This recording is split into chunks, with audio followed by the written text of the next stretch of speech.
Deadly सरतुगुल के बाद कुर्लुश उस्मान ही वो वाहिद सीरीज है जो डेडली सरतुगुल की कमी को पूरा कर सकती है, और ऐसा होता हुआ भी नजर आ रहा है, क्योंकि उस्मान बे भी अर्तुगरुल बे के नक्शे कदम पर चलते हुए बड़े से बड़ा खतरा मोल लेने से नहीं कतरा रहे।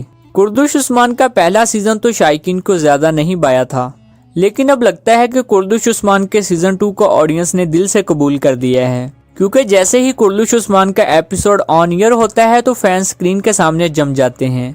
कुर्दुश उस्मान का गुज़िश्ता एपिसोड काफी अच्छा था और अब आने वाला एपिसोड उससे भी ज्यादा बेहतरीन होगा।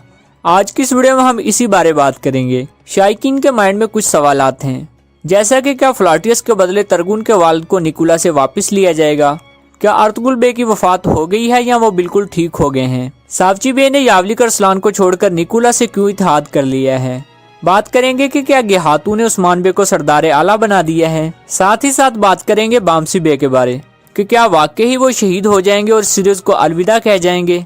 तो अगर आप इन सब सवालों के जवाब जानना चाहते हैं तो वीडियो को जरूर से लाइक कर दें और चैनल को सब्सक्राइब करें ताकि इस तरह की मजीद वीडियोस की अपडेट्स आपको टाइम पर मिलती रहें। बात स्टार्ट करते हैं फ्लाटियस से, जिसके बारे सबका कहना था कि फ्लाटियस को पकड़कर काई कबीले लाया गया है, लेकिन ऐसा बिल्कुल भी नहीं। जी हाँ, फ्लाटियस को कोई भी काई कबीले नहीं लेकर आया, बल्कि वो खुद आया है।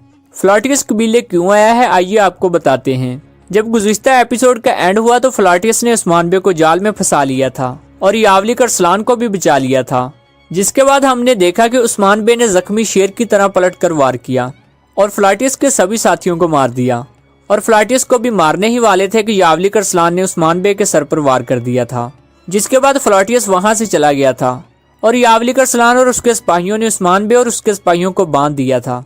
लेकिन उस्मान बे एक बार फिर से हिम्मत करेंगे और यावलिक अरसलान को काबू कर लेंगे। जैसा कि हमने देखा कि उस्मान बे ने यावलिक अरसलान की गर्दन पर खंजर रखा हुआ है।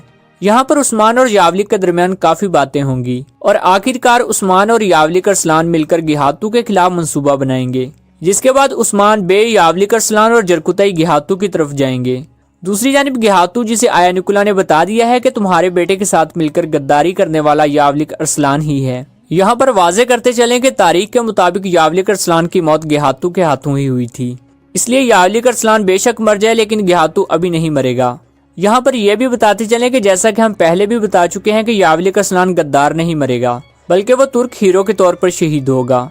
तो गेहातू के खेमे में क्या होगा, कौन बचेगा कौन मरेगा, इस बारे बात करने से पहले आपको बता दें कि फ्लाटियस जो कि एनिगोल किला चला गया था, आया निकोला उसे अपना एलची बनाकर काई कबीले भेजेगा और एक बार फिर अमन मुआहदा करना चाहेगा। जैसा कि हमने देखा कि फ्लाटियस एलची बनकर काई कबीले आएगा। फ्लाटियस को तो यही लगा था कि यावलिक अरसलान उस्मान बे को गेहातू के पास लेकर गए हैं। ये बात जब बामसी बे को पता चलेगी तो वो फ्लाटियस को जोरदार थप्पड़ मारेंगे और जंदान में डाल देंगे। और हमारा ये ख्याल था और बहुत से व्यूअर्स का भी यही कहना था कि जब उस्मान बे कबीला वापस आएंगे तो वो फ्लाटियस को देकर तरगुन के वालिद को बचा लेंगे, लेकिन ये नौबत नहीं आने वाली, क्योंकि उस्मान बे के आने से पहले ही लीना खातून फ्लाटियस को भगा देंगी, जैसे कि हम आपको पहले भी बता चुके हैं। अब बात करते हैं कि गेहातू के खेमे में क्या होगा, कौन बचेगा और कौन मरेगा। जब यावलिक अरसलान गेहातू के खेमे में दाखिल होगा तो उस्मान और जरकुताई भी साथ होंगे, जबकि उस्मान बे के हाथ बंधे होंगे। यहाँ पर आपको बता दें कि गेहातू नहीं मरेगा, क्योंकि जैसा कि हमने बताया कि यावलिक अरसलान की मौत गेहातू के हाथों हुई थी, इसलिए ना तो गेहातू मरेगा और ना ही यावलिक अरसलान, क्योंकि जरकुताई अपना बयान बदलकर यावलिक अरसलान को बचा लेगा। अलबत्ता गेहातू उस्मान बे को सरदार आला की ऑफर जरूर कराएगा। जरकुताई उस्मान बे के कहने पर गेहातू को बताएंगे कि तुम्हारे बेटे के साथ मिलकर गद्दारी करने वाला यावलिक अरसलान नहीं बल्कि आया निकोला है। दूसरी जानिब सावची बे आया निकोला के साथ इत्तेहाद करने का सोच रहे हैं और यावलिक अरसलान का साथ छोड़ दिया है।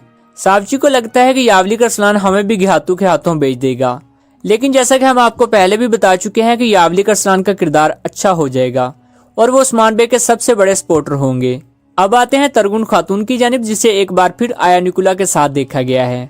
क्या तरगुन एक बार फिर गद्दारी कर जाएगी? जैसा कि हमने आपको पहले भी बताया था कि तरगुन एक बार फिर आया निकोला से मिलेगी और गलत इन्फॉर्मेशन देगी, लेकिन यहाँ तरगुन की बातों ने सबको हैरान कर दिया है।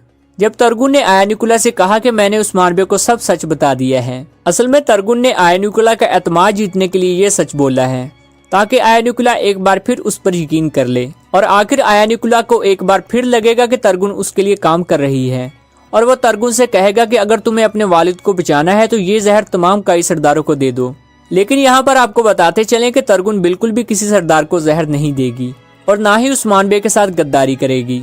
अब बात करते हैं अर्तुगरुल बे के बारे, जिस बारे बहुत से क्वेश्चंस किए जा रहे हैं कि क्या उनकी मौत वाकई हो गई है। लास्ट वीक हमने आपको बताया था कि एपिसोड 39 में अर्तुगरुल बे सीरीज छोड़ जाएंगे, लेकिन एपिसोड 38 का ट्रेलर देखने के बाद हर किसी को लग रहा है कि अर्तुगरुल बे की मौत वाकई हो गई है। तो क्या वाकई अर्तुगरुल बे की मौत वाकई हो जाएगी या फिर वो काई कबीले का नया सरदार बनाकर ही रुखसत होंगे। इस बारे बात करने से पहले आपको बताते हैं सबसे अहम टॉपिक के बारे कि क्या वाकई अर्तुगरुल बे के जाने के बाद बामसी बे भी शहीद हो जाएंगे और सीरीज को अलविदा कह जाएंगे। जैसा कि आपको मालूम है कि जब से बामसी बे की एंट्री हुई है तो उस्मान बे को काफी सपोर्ट मिली है और उस्मान बे के सारे दुश्मन भी बामसी बे को अच्छे से जानते हैं और उन्हें लगता है कि बामसी बे उनके रास्ते में बहुत बड़ी रुकावट है। इसलिए ग्यातू ने भी यावलिक अरसलान से कहा था कि काई कबीले में सबसे ज्यादा ज़हीन बामसी और उस्मान ही हैं। और अब हमने निकोला को भी ये कहते सुना कि जब वो हेलन से कह रहे थे कि तुम बामसी को मारोगी, जबकि हेलन का कहना था कि तुम मुझे मौत के मुंह में भेजना चाहते हो। मतलब कि दुश्मन भी जानते हैं कि बामसी बे कितने ज्यादा बहादुर हैं। खैर जो भी हो, बामसी बे कहीं नहीं जा रहे और ना ही उन्हें कुछ होगा, क्योंकि बामसी बे नेक्स्ट सीजन में आए या ना आए, लेकिन इस सीजन में अभी वो काम जारी रखेंगे और उस्मान बे के साथ मिलकर बहुत सी जंगें लड़ेंगे। अब आते हैं अर्तुगरुल बे और सरदारी के टॉपिक पर। मेरे इस बारे दो ओपिनियन हैं। पहला ये कि जैसे बहुत से लोगों का भी कहना है कि अर्तुगरुल बे मरने से पहले सरदारी उस्मान बे को दे जाएंगे, और दूसरा ये कि अर्तुगरुल बे मरने से पहले किसी को बता जाएंगे या वसीयत लिख जाएंगे कि सरदारी किसकी है। अगर तो अर्तुगरुल बे सरदारी उस्मान बे को दे जाते हैं तो फिर ना तो सरदारी का इलेक्शन होगा और सावची, दुंदार, लीना और हाजिल की तमाम साजिशें भी नाकाम हो जाएंगी, क्योंकि अर्तुगरुल बे से ऊपर किसी की बात नहीं। लेकिन मेरे ख्याल से सरदारी का ये मसला अभी कुछ देर और चलने वाला है। व्यूअर्स, आपको बामसी बे का करैक्टर कैसा लगता है और क्या अभी कुछ अरसा और आप बामसी बे को एक्शन में देखना चाहते हैं? आपने हमें कमेंट बॉक्स में जरूर बताना है।